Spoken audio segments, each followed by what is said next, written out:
Today, I want to present to you guys a fascinating study conducted by the Australian Tax and Transfer Policy Institute. This study aimed to measure the impact of school closures in Australia, and specifically Victoria, on students from the years 5, 7, and 9. They did this using NAPLAN results, and the results are pretty surprising. Overall, the impact was found to be minimal. While their results were statistically significant, there was only an estimated learning loss of between 0.01 to 0.03 standard deviation units for students in Victoria.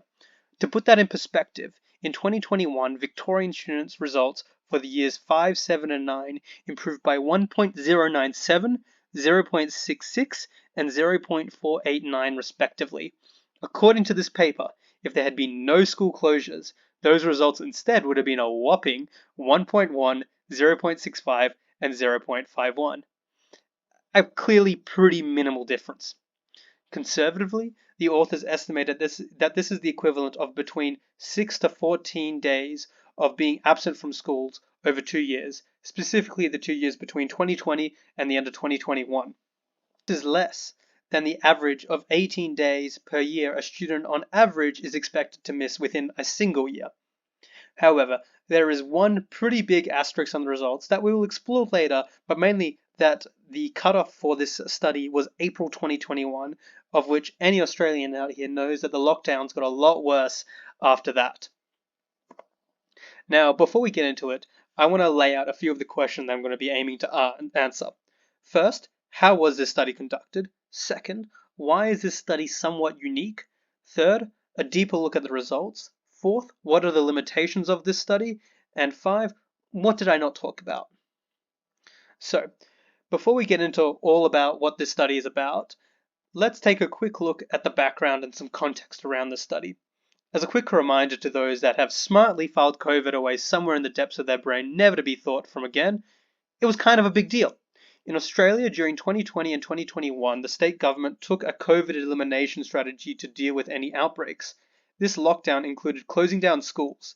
Now, some states were a bit luckier than others and had basically no lockdowns, while other states like Victoria were, well, it wasn't a great time. Basically, in the period between March 2020 and April 2021, Victorian students experienced school from home for 95 days. ACT and Tassie was 32, Queensland 31, New South Wales 30, WA 26, Northern Territory 13, and finally South Australia at a measly 5. On average, students outside of Victoria experienced 27 days of school closure. Both at the time and currently, big questions were raised as to the detriment of such policies would have on student learning, and especially how unfairly the impact would most likely be held by the most disadvantaged. Additionally, it appears preliminary evidence from organizations such as the Smith Organization supported this idea.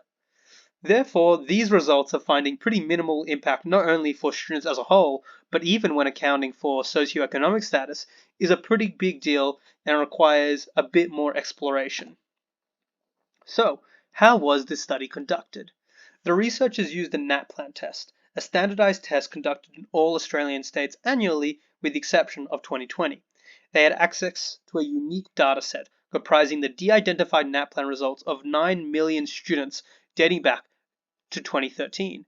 This includes demographics, indigenous status, language background, as well as the education and parental occupation of the students' parents. This is clearly a really bloody rich data set. Utilizing the standardized nature of the NAPLAN test, which is conducted simultaneously across all states, the researchers compared Victoria, which had the longest lockdown, to South Australia, which had the shortest lockdown with the rest of Australia. This was effectively a natural experiment. Not only that, but the different lengths of lockdown could also be used to examine if there was a difference based on the length of the lockdown. Simply, what they did was they took the change in scores from 2013 to 2019, took away the change in scores from 2019 to 21, and then finally, to make it relative to South Australia, took away the change in scores from 2019 to 2021 in South Australia. Now that's the really quick summary. They also controlled for a number of variables. The full results are on this table below, and I highly recommend you pause, have a look at them, check out the paper, read a little bit more. But I highlighted the main results at the beginning. There was basically no difference. So, what makes this study and Australia a little bit unique when it comes to examining the impacts of school closures on school results? The biggest one is the ability to conduct this natural experiment, which really helps controls for the cohort effect. Now, what is the cohort effect? The cohort effect is basically that, for example, if we compared students in Victoria before COVID and after COVID, we're not just measuring school closures. We're measuring everything that impacted that specific cohort, and there might be special little things that impacted them that weren't around in other states and that weren't really related to school closures at all. And so by being able to compare the other states in Australia and specifically South Australia, we control for a number of those factors. On top of that, in order to really get to the core of school closures, Australia is also in a unique position due to the generous financial help that was provided by the federal government during this period, as well as the very little actual COVID cases that were occurring. This means instead of accidentally measuring the impact of mass firings and unemployment among parents, or the impact of students getting sick and having COVID, ideally we're hopefully measuring the impact of school closures. Now, obviously, this is not perfect, and we'll get to what this is and is not measuring. But this is a pretty unique situation, puts Australia in a pretty unique situation to study the impacts, potentially the impacts of school closures. So let's look into some of the other results that the study found. First, they conducted a density plot. The idea was to see if just examining the average score hid evidence that perhaps students who had previously done badly did worse, while students who had previously done well did better. They found minimal evidence of this beyond a slight shift to the left for Year 9 students at the mean, as can be seen in these graphs.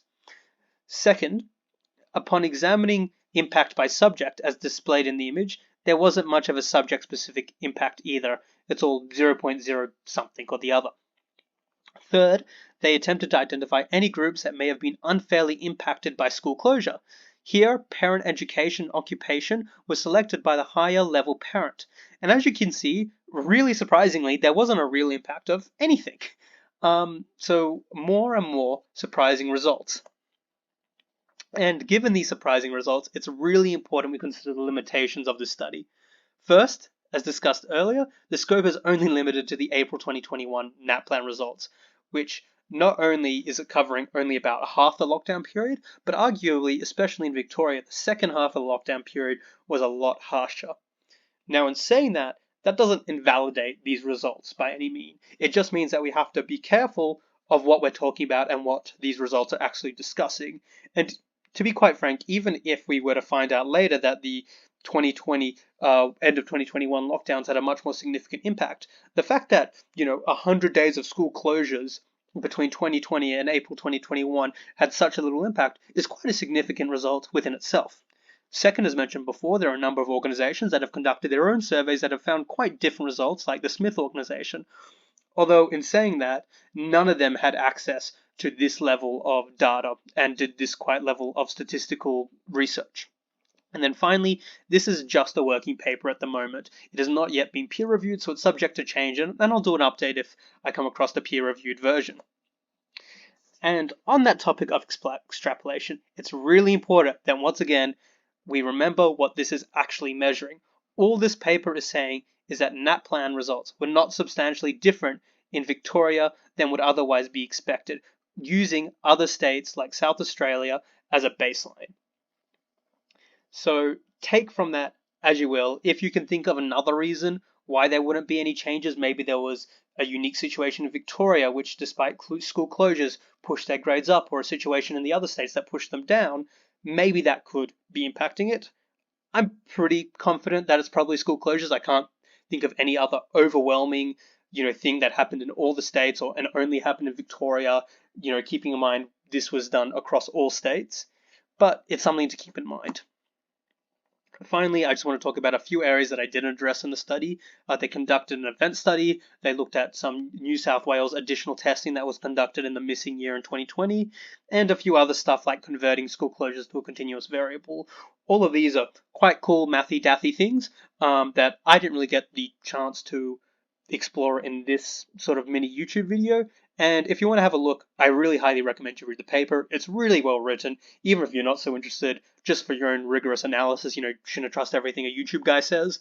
So I highly recommend reading it. It's in the link. Anyways, thank you and have a lovely day.